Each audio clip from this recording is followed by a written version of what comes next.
Hello મારા foodies, શિયાળાની સાથે સાથે આ ઇમ્યુનિટી બૂસ્ટર લાડુ પણ આવી ગયા છે, તો ચલો બનાવી લઈએ. 4 થી 5 ચમચી ઘીને ગરમ કરીશું અને તેમાં આ બાવળના ગુંદને તળી લઈશું, જે કમર અને સાંધાના દુખાવા માટે ફાયદાકારક છે.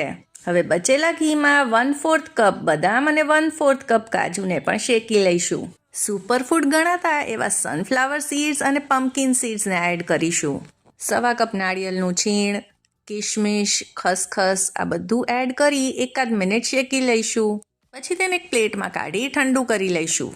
ગુંદ પણ હવે ઠંડો થઈ ગયો છે, તો તેને પણ આપણે ક્રશ કરી લઈએ. હવે 1 ચમચી ઘીમાં 300 ગ્રામ ખજૂરને એડ કરી તેને પણ 2 મિનિટ માટે શેકી કાઢી લઈશું. અને એ ઠંડી થાય એટલે તેમાં આ બધી જ શેકેલી વસ્તુઓ અને ગુંદને એડ કરી દઈશું અને બધી જ વસ્તુને મિક્સ કરી દઈશું. પછી તેના મીડિયમ સાઇઝના બોલ્સ તૈયાર કરી લઈશું. શિયાળાની ઠંડીમાં ગરમાહટ, તાકાત અને ઇમ્યુનિટી આપવાવાળા આ લાડુ જરૂરથી બનાવજો.